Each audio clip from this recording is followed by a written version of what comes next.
next international speaker, who's actually authentically quite global and completely European. Paul Papadimitriou. He's Swiss, Greek, and Finnish all at the same time. After a life in Geneva, Tokyo, Manila, and other places, he now resides in London, and hence I said that he's actually quite global. So Paul is a highly sought after keynote speaker. He's a strategic foresight advisor with a global footprint.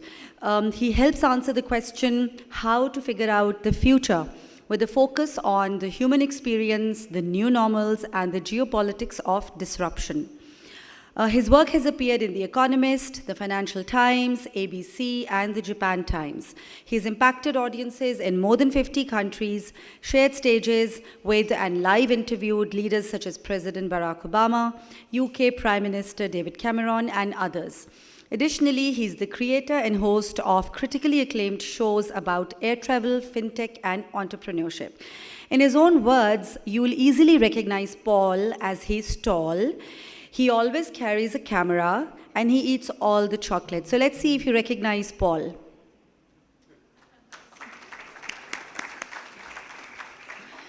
So Paul will share his views on the forever accelerating future, learning to embrace the uncomfortable. All yours, Paul.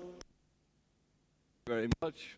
I don't have my camera and I don't have chocolates either, which is very unfortunate for me.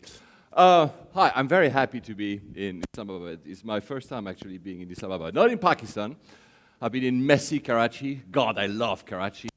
I've been in Lahore, which is a bit more, it's greener and more organized. And I was so surprised when I arrived at the airport the other day after having missed my flight. Thank you, Heathrow, for all the delays. And seeing how crazily organized it is. It was like, this is really almost 3 different countries in 3 different cities.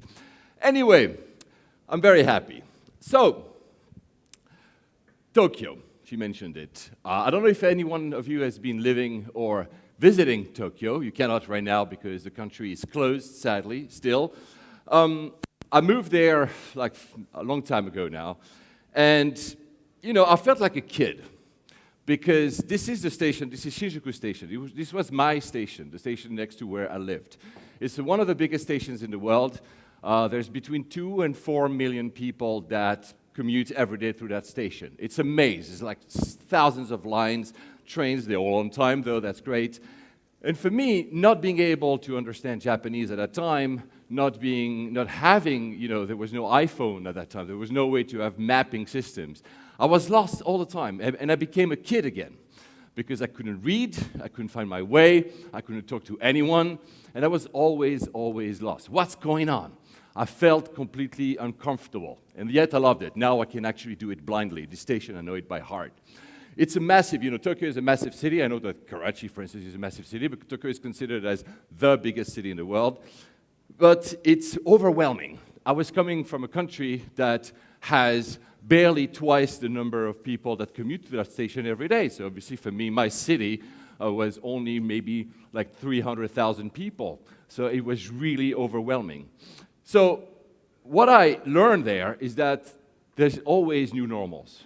That term, we heard it during the pandemic, there's a new normal. It's not true. We have new normals every single day. And for me, obviously, the new normals was just to try to understand where's the exit on that station, how to get to places. It was a daily new normal for me.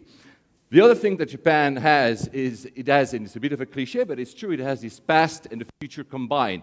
We always have this idea of Japan of having a lot of a tradition, a lot of historical and tradition being built into the country to this day. At the same time, we think Japan as a very forward country, futuristic country, and both coexist. They coexist everywhere, by the way. But of course, it's very striking in Japan because of the cliches we have, and I believe in cliches. And the third is, it's both slow and fast. Cities like New York, for instance, it's always fast. Cities like London, it's a bit of both. It's slower, but it's still fast. Japan can be both at the same time. It's very disconcerting. Thank God I'm very tall, so I could go very fast in that station, actually. That was really fun. I could overtake everyone, and because I'm tall, I was seeing where were the gaps when there were all these 2 million people, and I was trying to overtake them. So this is a little bit what I want to talk to you about today, the lessons in permanent discomfort. I do believe that the world is actually chaos. What we try as human beings to do is to organize this. We create countries, we create cities, we create governments, we create organizations, businesses, because we want to actually organize chaos. But chaos, the new normals, are always there. Crises, we'll talk about crises, as it was mentioned earlier. My name, Papa Dimitriou. So, where I'm from, no, I'm not Greek. Yes, I am. I was born and raised in Switzerland, Geneva. My first tongue is thus French. Oui, je parle français. My parents were immigrants. My father was from Greece, hence the last name, Papa Dimitriou. A lot of people have imagined a Japanese trying to say that name. They couldn't. Here, actually, you're doing quite well. And my mother was from Finland because she also moved as an immigrant to Switzerland and was born there. The joke, of course, here is that as a Greek, I can cheat my taxes very well. As a Swiss, I can hide the money in the bank. And as a Finn, well, you know, Santa Claus lives in Finland, so I'm basically financing Christmas with the money that I hid in the bank because after I cheated my taxes in Greece. The other joke is, obviously, that my 3 passports are locked in a safe in Zurich, and my name is Jason Bourne. No, it's not. I don't have the haircut. Maybe Jason Statham, more the transporter, or whatever. Just call me Paul. That's always also what I say in airlines. I was flying here, and you always can see the stewardess or the steward coming and saying, "Hello, sir." Like, just call me Paul. That's reassuring. So if you see me, just call me Paul. What we do, I believe strongly in the human experience. How do we think? First, who we are. Who are we? It applies to, of course, our sense of identity, where we come from. Obviously, with what I just said to you, I have multiple identities within me, so obviously I would be passionate about that. It also applies to businesses and countries. Businesses need to kind of define what they want to do. There's a bit of branding, etc., but they have to define who they are, the identity. So that we always start with that. Then, where do we want to go? Again, as human beings, do we have a goal? What do we want? Maybe it's just to feed our family. Maybe it's actually to create a vision for our company. It can be anything. And obviously, in the middle of that is how do we get there?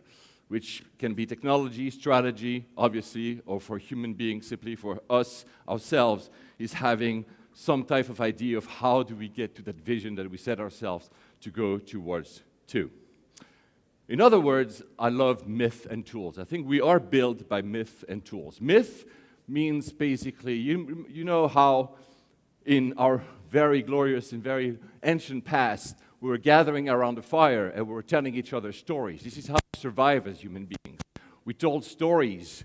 The stories could be where the danger lied. You know, where is the danger? So that was a story you tell every night around the fire with other people. Thus, the sense of identity began and exists with stories, with myth. The same applies to businesses. We hear all the time companies saying we need like brand guidelines. We need like a philosophy. We need to have these powerful sentences that tell the rest of the world who we are. That's the myth. The tools, obviously, is the technology. How do we translate these stories into something that other people can hear? How do we translate these stories into something other people can believe and follow? So that's what we do in our company, myth and tools. This is the bragging slide. This is just to assess some credibility. I need to do that because otherwise people will say, what kind of clients do you have? You can see we have lots of different types. We have private equity, venture capital, travel, et cetera, You recognize some names. So really wide array. My career actually started, and I'm going to date myself now, because my career started in the 90s, because I started as a startup person. I founded the first company in the mid-90s, a second startup at the end of the 90s that we sold just before the whole dot-com bust happened. So yeah, I'm dating myself. I'm in my mid-40s right now. But that's always also been an angle that I've been following. I keep working with a lot of startups, hence the venture capital angle. Because our company, when we do research for these companies that are on this slide, we are looking at what will the people do. We are product people. How are people experiencing something, the myth? How are they understanding a company? And how are they behaving, the consumer behavior, if you want. We particularly take a focus on young people, how young people are using technology, obviously. That's what a lot of companies want to know. Because if you imagine, if you look at any kid around you, how they use their smartphone, which is our remote control for our lives, it's perhaps very different from how you're using. But these people who are maybe 12, we work with people who are like between 12 and 18, when they reach the age of 25 and 30, they become your customers. They become the people that actually will use your services and products. So how are they behaving? How are they understanding you? Maybe they don't even like you. Maybe they don't even want to engage with you. So that's, of course, the crux of the matter, which is why we have all these companies reaching out to us. Today, this is just to set the scene. We have an energy crisis in the world, right? We know that. I live in the UK. Lots of problems with the rise of energy prices. Happens all over the world in different factors, in different ways. There's, of course, this hot conflict between Russia and Ukraine. And, of course, there's inflation. Everywhere there's inflation. Are we in the 70s? The issue with when we take little nuggets of information like this, we could be in the 70s. In the 70s, there was also an energy crisis. There were actually 2 oil shocks. There was also a hot conflict with a nuclear power because the US was in Vietnam, and there was also massive inflation. So you have to put a lot of stuff in context. That's also what we do. We try to understand, I try to understand the context. It's not enough to just talk about consumer behavior into how somebody uses their apps. You have to know where they're coming from, who they are, their identity. And identity are formed with the surroundings, with your context. If you are born like me, you're born in the 70s, by the time I'm a teenager in the 80s, the world actually is a nice place. The 90s are very hopeful for the West. I don't like that term, but I'm going to use it because everybody understands. The West was certainly very hopeful during the 90s, and thus that, of course, creates my sense of identity because I felt very optimistic. A kid who had to go through, let's say, a bit later, through, for instance, in his teens, the financial crisis of 2008, 2009, will have a different outlook on life, a different outlook of how to understand life. So you cannot separate consumer behavior, human behavior from the context. And your context, for instance, is very different from the context a lot of other people have. I cannot compare my context to yours. You're born in Pakistan, some of you, most of you, I guess, and you have a different outlook on life. This is why we do a lot of research on the context, or the geopolitics, because it actually matters. And of course, the crises. You remember the Twitter revolution, the Arab Spring, right? It was a big thing, we talked about it. It was not a Twitter revolution, by the way. It was actually the price of bread. The price of wheat had risen, and thus the price of bread had risen, first in Egypt, and it created this whole movement. Of course, there was a lot of discontent, but the price of bread was the spark of the discontent that led to all this overthrow of governments in many regions. The thing is, if you think about it, and that's another thing we do, if you think about it, why was the price of bread rising at that time? Because the 2 main grain exporters, Russia and Ukraine, had issues. It was weather, there were droughts, there was a lot of issues, and at the same time, the administration, Obama, had decided to move towards biofuels. Thus, some countries, especially like Brazil, were redirecting their resources towards creating the kind of commodities that were used in biofuels. And suddenly we had a wheat shortage, and suddenly the price rose, and there was a revolution. I mean, today, we're having the same issue in a different way. It's again Russia, and it's again Ukraine. So again, you need to learn from history to know what could happen. And I'm not actually very optimistic on the price of food for the coming years because of what we are experiencing. So really, what I try to do is to tell people, do not look at the bonnet of your car. Most people, especially in businesses, especially in publicly listed businesses, are looking at the next quarter, Yes, they have strategies, but they think about the next quarter. No, you have to look at the road. When you're a good driver, you look at the road ahead. You don't look just in front of you at the bonnet. And a lot of stuff happens. It doesn't mean, and I want to be very clear, that you can tell what's going to happen. I don't believe anyone can be a real futurist. You can actually I define myself as a nowist. You try to see the trends that are happening today, and you try to perhaps push them a little further to see what could happen, to be prepared. It's the preparation that matters. It's not actually the forecasting of the future. And it is something that is very human. We are the only species that can actually think of the future. We forecast things all the time. What are you going to have for food in about 45 minutes? What are you going to do tomorrow? Where are you going to go on holidays maybe? We project ourselves all the time. This is how we are built. Hence, it's normal that if you are a business person, you will actually want also to know where you're going, because your goal is always in the future. You try to move with the future. It could simply be about how I'm going to feed my kids tomorrow. So we have this thing that we want to actually look very closely at what could happen, and we want to know what happens. The reality is we cannot. There's always chaos, always chaos. Myth and tools. So the tools I'm going to go very quickly, because it's very easy, and you've heard a lot of people, fascinating people at this conference already. It goes always faster. Faster, faster, and faster. You have all a remote control in your pocket. It's a phone. You can do most of the things on this. It's been the last 15 years has been completely changing and reshaping a lot of the consumer businesses. It's still happening because we have that. And it seemingly goes faster and faster and faster. And you forget about technology. How many times you go in front of an oven? For the men in the room, an oven is something when you put the food on and it gets the heat it on, right? How many times you go in front of an oven and say, wow, that's an amazing piece of technology? We don't, right? We don't do that kind of thing because it goes faster and faster and faster. Disruption is speed. That's my only definition. Disruption is speed. And it will not go slower. It keeps going faster and faster, which is why when we become old, we try to think, no, I don't understand the youth, because it goes faster and because we cannot keep up.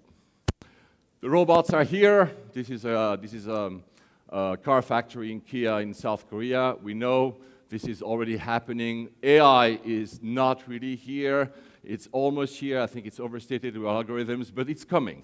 So we have a lot of augmented stuff around us that actually allows humans maybe, hopefully, to do their job better, to have better life experiences, to have better healthcare, etc. That's for sure. But it's still the road ahead. The pandemic, which was just mentioned, and we just came out through, are we out? That's a big question. But the pandemic obviously accelerated a lot of things, faster commerce, faster data, learning, healthcare, transportation, etc. Everything went even faster. There's a bit now of rejiggling, of course, after this pandemic. Again, I'm not sure we're really over the pandemic, but there's a bit of rejiggling, but it went even faster. And we could see it, which is why a lot of people were using the word new normal, because suddenly you were stuck at home. I know that different countries had different type of restrictions and different experiences through that pandemic, but we could feel it for the first time. Usually we don't feel the new normals. We could feel it, and everything went fast, even faster, which was in the further acceleration. But if you ask, I know that a lot of people here have Android, but if you ask your iPhone, hey Siri, why do we get used to all this? That's the most important behavior that we have. And that's what saves us as human beings. Since the dawn of time, we normalize. We think something is crazy the first time we see it, and then we normalize. We normalize everything. The fact that you have, just mentioned the oven, you don't care about the oven anymore. The fact that you have a phone is now normal. It's something that you've normalized. The pandemic was at the very beginning was scary, and people were a little bit all over the place, and then we normalized it. We normalized stuff. We always do that. I used to work in Lebanon. You would go have a coffee while South Lebanon was being bombed. You normalize. You're like, well, we have to go get on with it no matter what. So you normalize the good things, and you normalize the bad things. So it's a two-sided coin. We not only normalize the good things, we also normalize maybe the bad things. Well, it is what it is. We have to move on. We have to keep living. And that's the most important thing, actually, in human behavior. That's why I do not like, one of the reasons I don't like this graph that everybody uses. You know, the boomers and the Gen X and the Gen Z and By the way, the guy who came up with the lettering is a bit stupid because we're running out of letters already. Well, we're going to call them after Gen Z. I don't know, we're starting the A again. Because, come on, it's you have normalized the use of an iPhone, whichever generation you are. It doesn't really matter, these ways of describing the people. And by the way, this is very Western. Are there really boomers in China? Are there really boomers in Eastern Europe? Are there really boomers? Come on, in Bangladesh, there's no boomers. It's really so do not get stuck into that kind of description. It can be useful for marketing, but it's not true. Everybody normalizes at different speeds, different culture have different speeds. And we work all across different cultures, a lot of emerging countries. And because we normalize, we expect more, especially from technology. Once you get used to, let's say, broadband internet that goes super fast, the next time, if the internet is slow, you're getting all angry because, why is it slow? I cannot do what I'm usually doing. And we keep having this, and we keep putting the bar higher, which, by the way, is a struggle for companies, because companies see that their customers are expecting more and better and faster, and sometimes they can't keep up. But that's because we're built that way. We normalize everything, not only technology, we normalize everything in our lives. And that's why the black swans, people, when they have something that happens, like the pandemic or the financial crisis, they call it the black swan. Wow, it's something that was unexpected. That's not true. They're actually very, very, very rare. The new normals, I repeat it, are omnipresent. This is what happens all the time. You don't see it, but you have new experiences every day. You integrate them, you might not even realize it, and then you've normalized them. This is what human behavior is based on. It's a game of 2020, in other words. I know that you love your cricket in this country. I still don't understand all the rules, I must admit. I've been living in the UK for 11 years, and I'm still not exactly sure. The good thing about 2020, for me that likes something that goes fast, is that for once I was able to see a game in its entirety, because before I was like, 5 days? What's going on? And I don't understand the scoring. But I went to see 2020 games at the Oval in London, and I appreciated it because in 3 hours I could see the beginning and the ending of it. The world is a bit like this. It goes faster, so we want to have shortened experiences to kind of understand what's actually going on. Pakistan needs to stand out, right? Before coming to Pakistan for my first time years ago now, thanks to Jihan, where she is somewhere here, the mother of all startups in this country. Before coming to Pakistan, I had no idea where the country was. I had no idea. My only relationship with Pakistan were my Uber drivers in London, because literally half of my Uber drivers in London are from Pakistan. Now they're all my friends, because every time they take me to the airport and I say, I'm going to Islamabad, they're like, oh, they cannot stop talking about Pakistan. I love it. But the thing is, most people do not know and do not understand Pakistan. They have the bad cliches about you. And you need to stand out. You need to be known. You need to be heard. The planet is becoming an everywhere planet. The era of the West is almost over. Not over, but almost over. It's being disrupted. When I got out of university, my competition was 500 million people, 500 million people. When a kid comes out of school anywhere in the world now, he has 7 million people to compete with. They didn't exist. We used to send from the West expats. People like me, they look like me, tall, and we come at CEOs and go living in the Philippines or in Pakistan and basically teach the others, right? It's a lot of bullcrap. That doesn't happen anymore. You have talent absolutely everywhere. And you have the youth. We don't make babies in the West anymore. We do, but we don't make babies anymore. And you have the youth. That's a huge energy potential that countries, in emerging countries, have. It's a risk as well. I'm not only saying it's a good thing, could be also a bad thing, but there's a lot of potential energy that can be uncapped, and that's already happened in the past 30 years.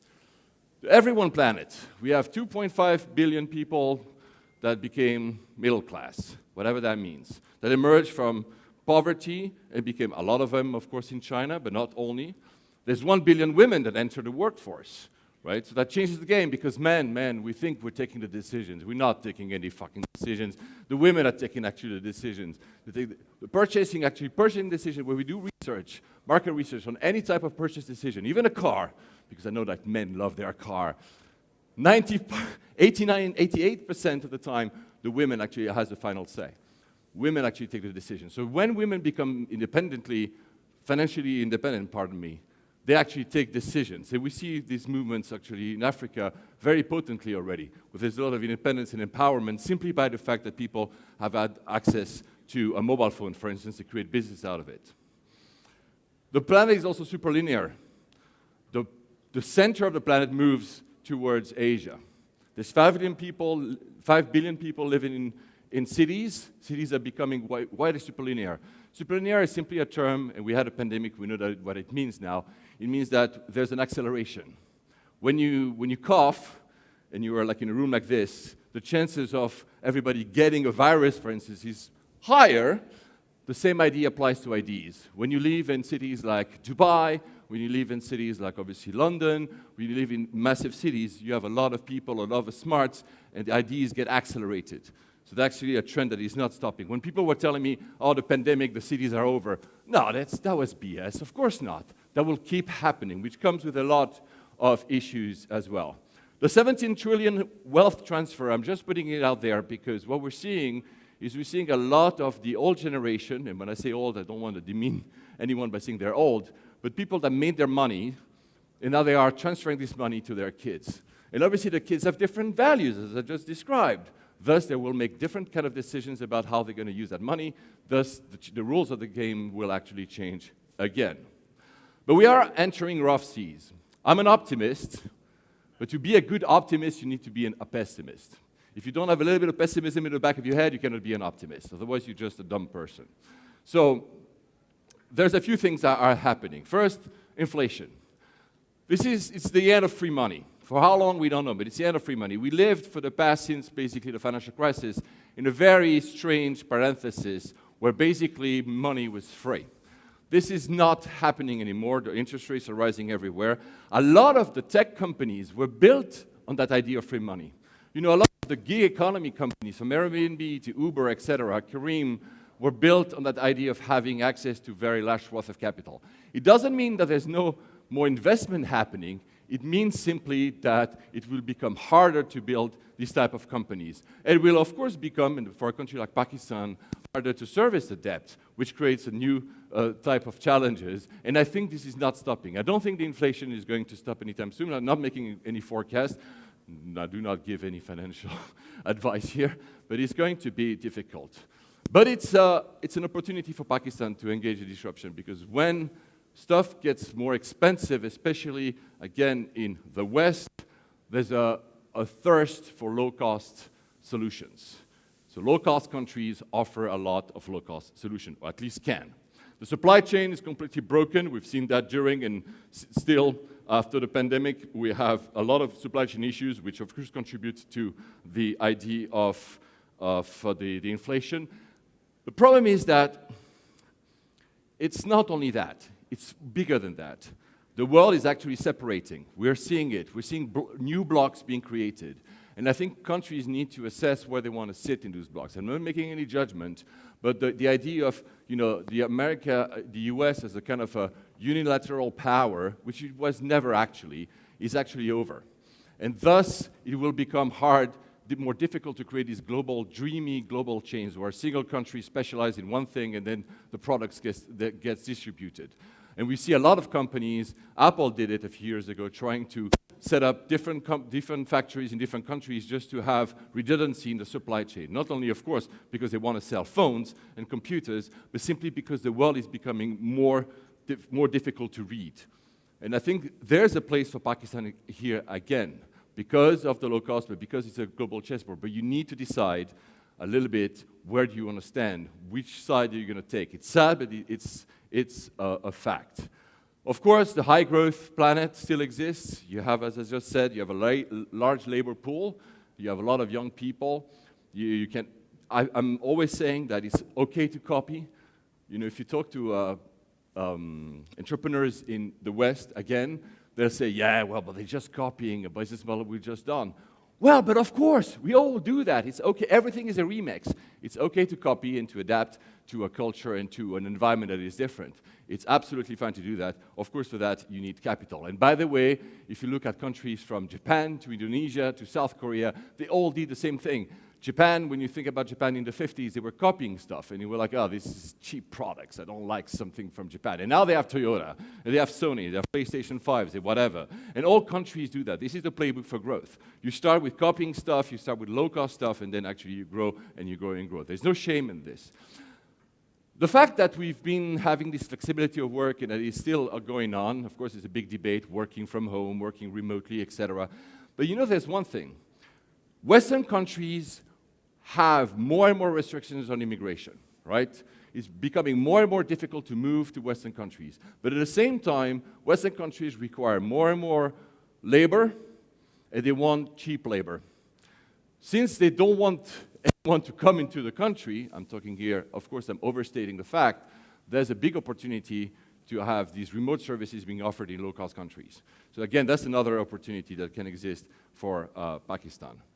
Web3, we had yesterday, Jimmy talked about this. I'm not going to go on this. I'm just thinking there's an opportunity because for the last basically 30 years, we've had one way of operating the internet. There's a new way, and I trust the youth always to pick it up.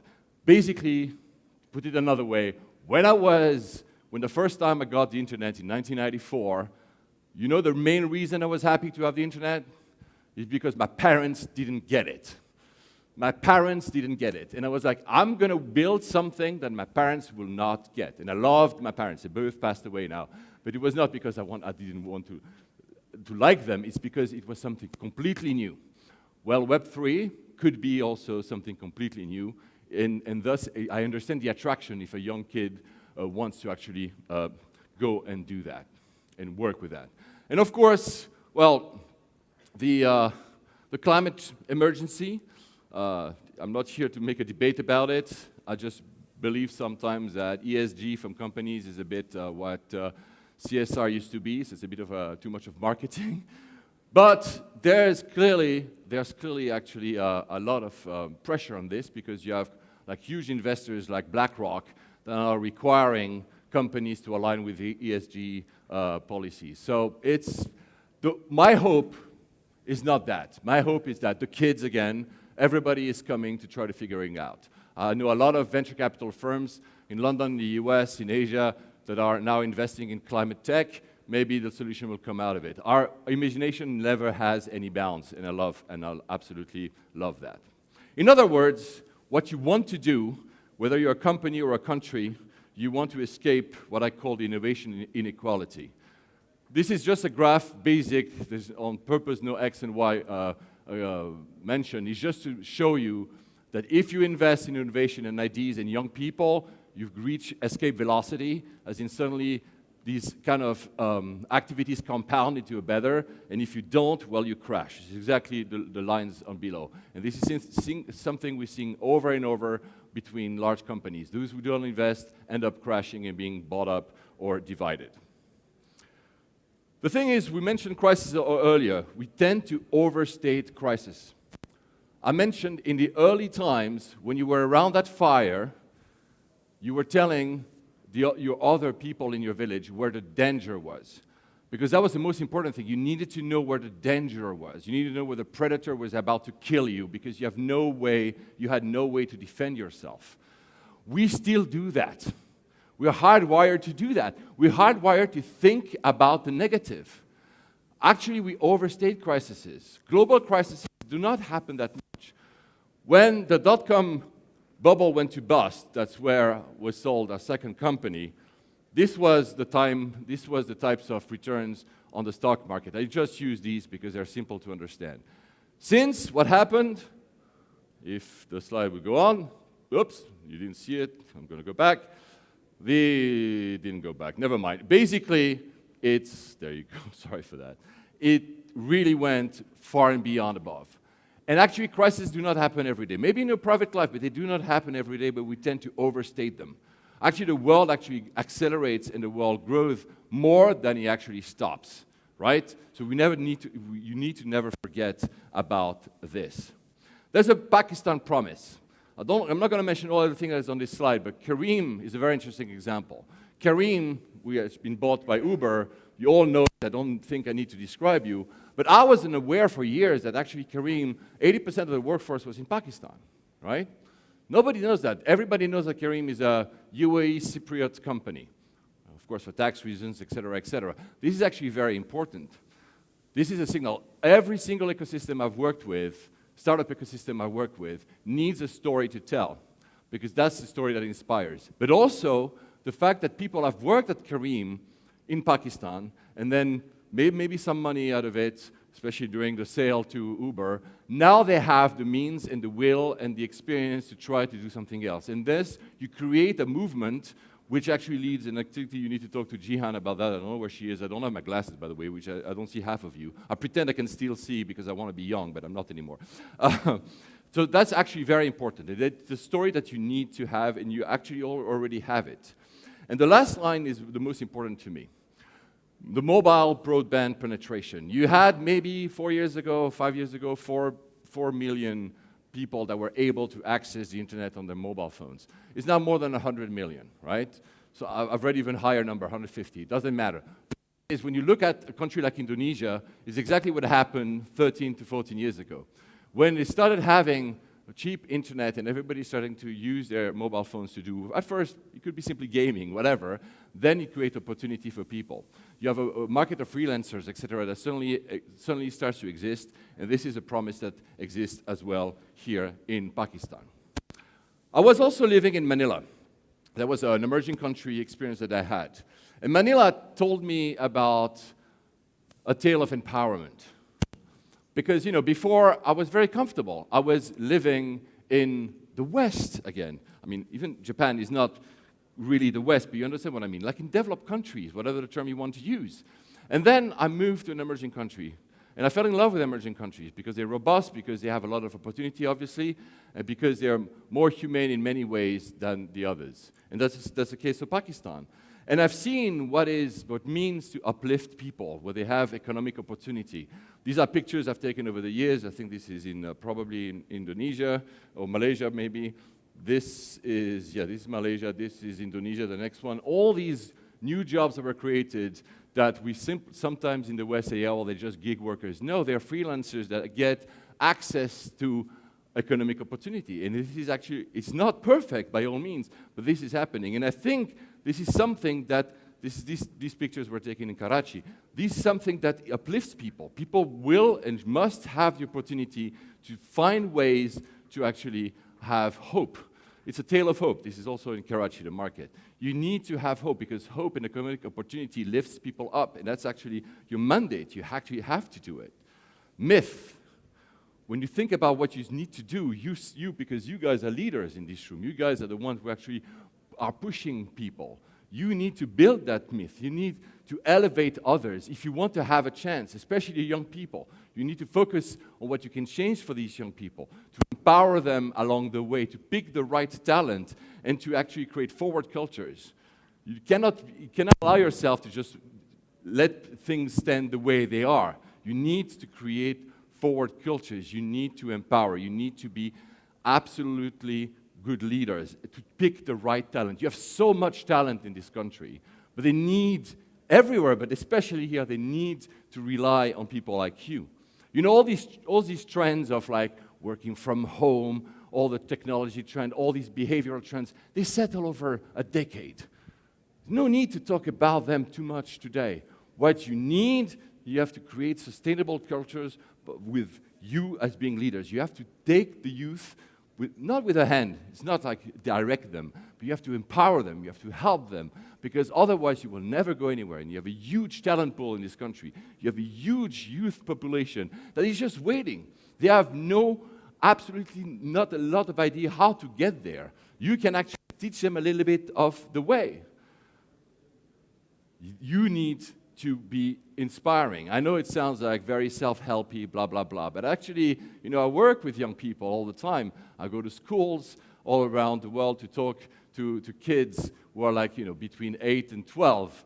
And they're never going to want to be like me. I hope that, by the way, they do not become like me because I'm old and dépassé. But they need still to have people to show them the way. She needs people to show them the way, right? She absolutely needs people to show them the way. And I've seen the results. They're actually amazing in countries that do that. Your values, your poise, will actually be the one that will sustain, that will counter whatever crisis happens. There will be crises. I'm not optimistic about the next 3 to 5 years. There will be a lot of crises in the world. But if you are strong enough, you'll actually give that strength to the people that you work with. You'll become that builder that we need. I started by saying we have daily new normals. If you believe that you have daily new normals, if you realize that they are daily new normals and that you're fine with it, that's your confidence. And that confidence translates to the young people that sees you. If they see that you're confident no matter the crises, they will be confident as well. You need to actually translate that towards a younger generation.